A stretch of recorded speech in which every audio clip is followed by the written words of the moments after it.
केवल झूठ परोसा है। भारतीय जनता पार्टी से आदिवासियों का भला का उम्मीद भी नहीं किया जाना। उस नियम कानून के तहत रहना है तो रहे, अन्यथा इस देश को छोड़े। वो आदिवासियों की जमीन का संरक्षण करेगा। देखिए, आज पूरे भारत देश में लगभग 27% ऐसे लोग रहते हैं जो कि उन धर्मों का पालन करते हैं जो आज के दिन में अल्पसंख्यक धर्म के कैटेगरी में आते हैं।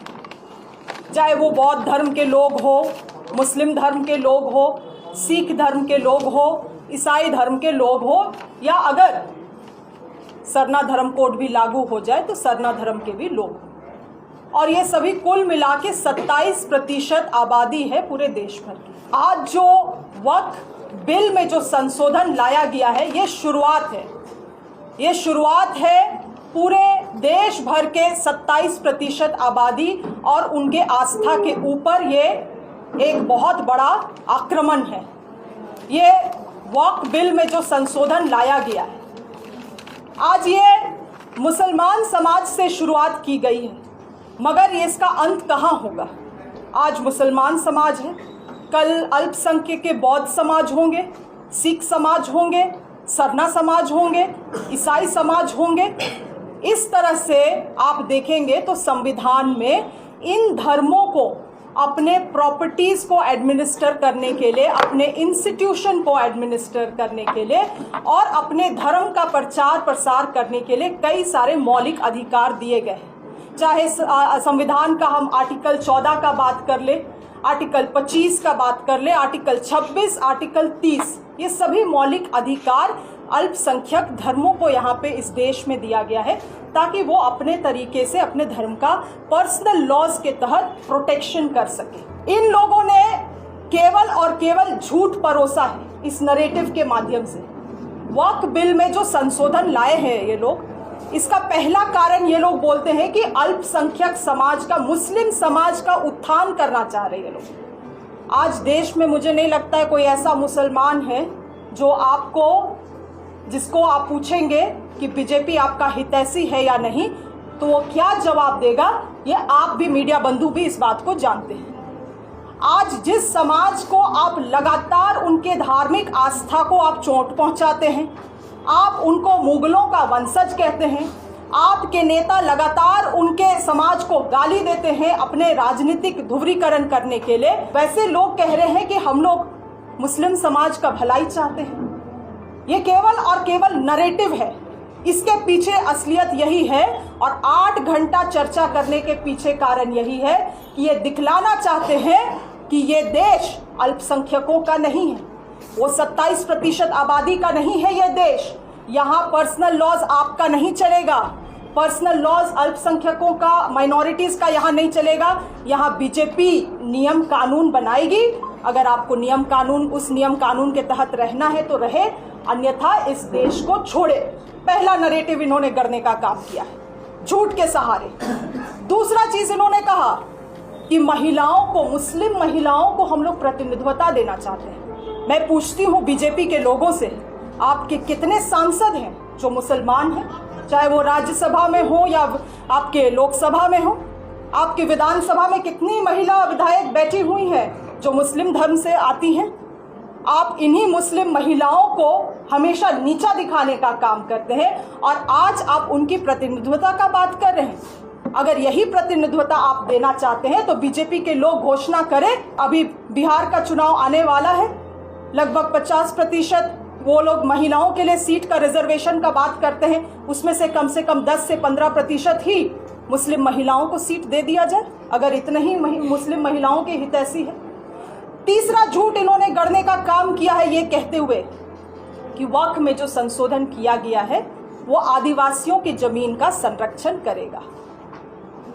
ये जो बीजेपी के लोग आदिवासियों का और आदिवासियों के जमीन के हितैषी बनते हैं, 2014 में जब झारखंड में इनकी सरकार थी और ये लोग जब लैंड बैंक बना रहे थे और आदिवासियों का सरना, मसना, हड़गड़ी सारे जमीन को, गैर मजूरा आम जमीन को इन लोगों ने लैंड बैंक में डालने का काम किया अपने पूंजीपति दोस्तों को लाभ पहुंचाने के लिए। और लगभग 201 से अधिक MOU साइन किए गए इन पूंजीपतियों दोस्तों के साथ यहाँ पे आदिवासियों का पारंपरिक जमीन को बेचने के लिए। तब इन लोगों का आदिवासियों के प्रति हमदर्दी कहाँ था? विधानसभा में इनकी सरकार थी, झारखंड में विधानसभा में मात्र 3 मिनट के अंतर्गत CNT SPT कानून, जो इस राज्य के आदिवासियों का सबसे बड़ा भूमि संरक्षण कानून है, उसको बदलने का इन्होंने कोशिश किया। तब इनको आदिवासी का जमीन का याद नहीं आया, आदिवासियों का इनको याद नहीं आया। 2014 में लैंड डिजिटलाइजेशन लाके सभी आदिवासियों का जमीन नहीं, पूरे झारखंड भर का जमीन को जो डिजिटलाइजेशन करने का कोशिश किया गया, आज आप देखेंगे यही कारण है कि हमारे गांव के लोग अपना जमीन का रसीद ले लेके एक इस अंचल से दूसरे अंचल कार्यालय से जिला कार्यालय घूमते हैं अपने जमीन में संशोधन, अपने भूमि में करेक्शन करवाने के लिए, क्योंकि गलत तरीके से डिजिटलाइजेशन कर दिया गया है। और आज डिजिटलाइजेशन के कारण, लैंड डिजिटलाइजेशन के कारण दिल्ली, बंबई और गुजरात में बैठे हुए लोग देख सकते हैं कि यहाँ पे आदिवासी का जमीन कहाँ पे कितना जमीन है, और यहाँ पे सारा जमीन बंदरबाट हो रहा है। किसका करतूत है ये? किसका काला करतूत? बीजेपी के काला करतूत है ये।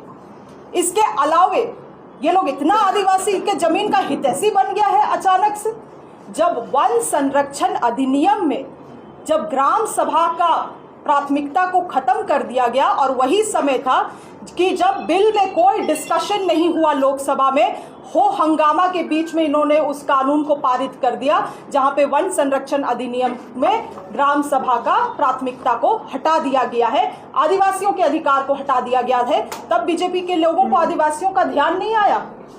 ये केवल और केवल अपने जो हार है, 2019 का हार झारखंड राज्य में और 2024 का हार इस झारखंड राज्य में, उस हार से ये लोग तिल मिला गए हैं। इनको यहाँ के लोगों से, यहाँ के आदिवासियों से, यहाँ के अल्पसंख्यकों से, यहाँ के दलितों से इनका ना कोई लगाव था और ना आगे लगाव है।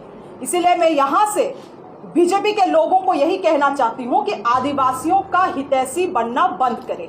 ये लोग केवल और केवल झूठ और भ्रम फैला के अपने काले करतूत पे ये लोग पर्दा डालना चाहते हैं। कल के जो रघुवर दास का प्रेस कॉन्फ्रेंस था, जिसकी चर्चा कुछ पर्दे में शिल्पी ने किया है, उसी पर फोकस करूंगा, इसलिए कि मेरा पड़ोसी भी है, हमारे बगल में ही रहता है। उन्होंने अपने प्रेस कॉन्फ्रेंस में बड़ी साफ कहा कि कांग्रेस और जेएमएम मुस्लिम तुष्टीकरण की राजनीति कर रही है इस बिल के माध्यम से।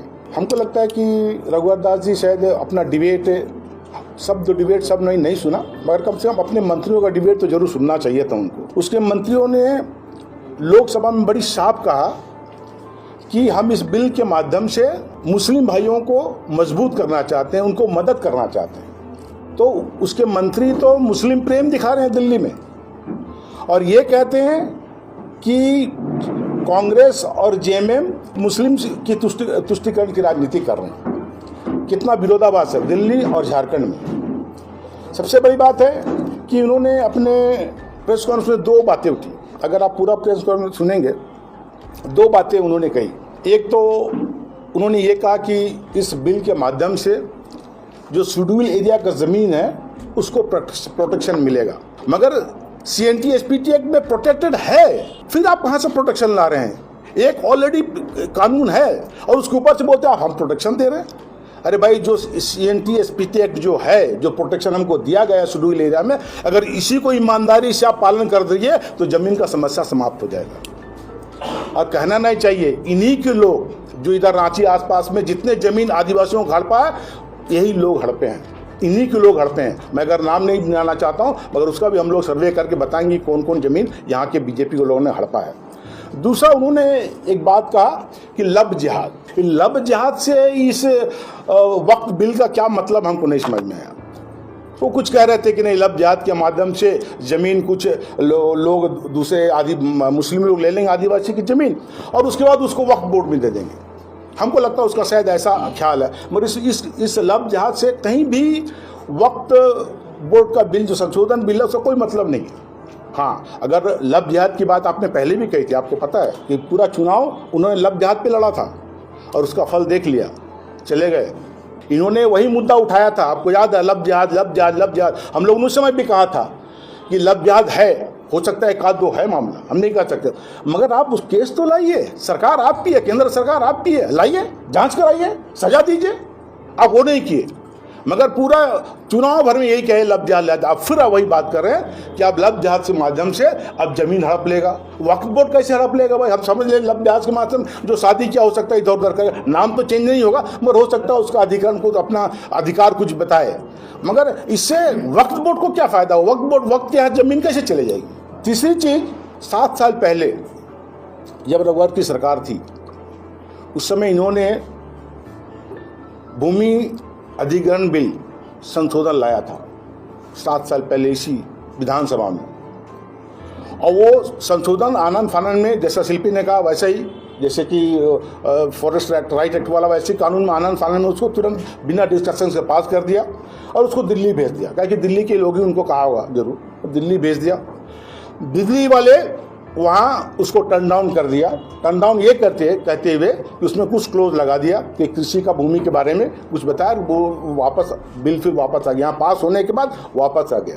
उसमें क्या आपत्ति थी केंद्र सरकार की, हम बता दें, 2 मुख्य आपत्ति थी उसमें। एक तो जमीन अधिग्रहण के समय में सोशल इम्पैक्ट जो होता है, कि सोशल इम्पैक्ट स्टडी होता है, उसको इन्होंने वेव कर दिया था कि नहीं, ये नहीं होगा, इसलिए कि ये स्टडी कराने में बड़ी समय लगता है, तो जो भूमि हम अपने दोस्तों को देंगे उसमें समय लग जाएगा, 8, 9, 10 महीना लग जाएगा, इसमें प्रोजेक्ट में डिले हो जाएगा, इसलिए उसको उन्होंने वेव करके भेज दिया था यहाँ से। दूसरा इन्होंने क्या किया था, पेशा कानून जो है, जो शेड्यूल एरिया में पेशा कानून है, उसके माध्यम से ही जमीन अधिग्रहण हो सकता है, तो उन्होंने इसको कहा कि नहीं, पैसा की जरूरत नहीं है, हम लोग बिना पैसा के हम लोग जैसा आम जनते जमीन है उसके हिसाब से हम लोग ट्रांसफर करेंगे, उसको भी टर्न डाउन कर दिया। ये 2 बिंदु इन्होंने संशोधन करके भेजा था यहाँ से, एक तो सोशल इम्पैक्ट का और एक पैसा का। आप समझ लीजिए दोनों जो संशोधन किया था, इससे क्या बताता है? इससे बड़ी साफ होता है कि ये जो ढोंग रच रहे हैं, आदिवासी प्रेम बता रहे, जमीन के बारे में प्रेम बता रहे हैं, ये बताता है कि आपने अपने रहते हुए किस तरह से जमीन हड़पने के लिए, अपने दोस्तों को देने के लिए आपने कानून में संशोधन किया था। ये खाता में देख लीजिएगा। इसलिए ये जो आज झुंझुरा पीट रहे हैं कि नहीं हम लोग बड़ी हितैषी है, पूरी तरह से ये कहें कि खोखला है, और ये जो भी कुछ कर रहे हैं, हमको लगता है कि जो पूरे एक्ट में जितनी बातें कही, असली बात सिर्फ यही है कि ये पूरा एक्ट के माध्यम से बीजेपी एक विशेष समुदाय के जमीन पर नजर रखी हुई है। अब कहेंगे कि तो बीजेपी लेना चाहती है क्या? नहीं, बीजेपी इस एक्ट के माध्यम से उस समुदाय को कमजोर करना चाहती है और अपने दोस्तों को आने वाले समय में जमीन देना चाहती है। उन्होंने आदिवासी का पहचान और रक्षा के द्वारा कहा जा रहा है, लेकिन ये आदिवासी का रक्षा और पहचान की बात नहीं, बल्कि उनके मुख्यमंत्री काल में जो उनके द्वारा किए गए जो कुकृत, जो गलत काम किए गए थे, उसको झारखंड के लोगों का स्मृति से हटाने भटकाने के जैसा ही इसको बात माना जाए। भारतीय जनता पार्टी, हालांकि ये लगातार, कभी हम कांग्रेस पार्टी, भाजपा बोलते हैं कि आदिवासियों का भला कांग्रेस नहीं कर पाएगी, आज तक इस राज्य में सबसे ज्यादा उनकी सरकार चली है, और अब तो केंद्र में भी 10 साल 15 साल, अब 12 साल में जा रहे हैं। कोई एक भी ऐसा काम सिवा शहीदों का गौरव और सम्मान की बात करते हुए और किसी तरह का बात उनके द्वारा कोई काम हुआ है? भारतीय जनता पार्टी से आदिवासियों का भला का उम्मीद भी नहीं किया जाना चाहिए। दूसरी बात मैं कहूंगा कि भारतीय जनता पार्टी को इतना ही आदिवासी प्रेम है, उड़ीसा की बात कहें, मध्य प्रदेश की बात कहें, वहां पर जो आदिवासी का भूमि संरक्षण जैसे कानून है, उस कानून को सरलीकरण क्यों किया गया, इसका जवाब भारतीय जनता पार्टी को देना चाहिए। ये नाम झारखंड बल्कि आपका पूरे देश में जहाँ पर आदिवासियों के लिए का जो कानून बना है। तीसरी बात मैं कहना चाहूंगा कि पूर्व मुख्यमंत्री रघुवर दास के द्वारा 5वीं अनुसूची की भी बात कही गई। उनके शासनकाल में जो 5वीं अनुसूची क्षेत्र झारखंड के परिप्रेक्ष्य में जो रक्षा करनी थी, आपने देखा होगा हाथी उड़ाने का मामला बहुत जो चला, लेकिन ये जो हाथी उड़ाने का मामला भी, ये भी 5वीं अनुसूची जैसे जो संविधान में दिए गया उन्हें, उसका एक तरफ से उल्लंघन ही है।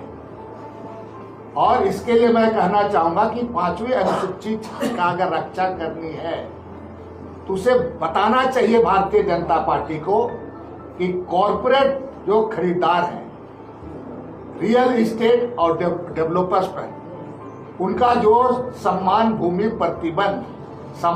प्रतिबंध या सम्मान कानून लागू करने पर भारतीय जनता पार्टी का क्या विचार है, क्या सोचती है, ये उसको स्पष्ट करना चाहिए।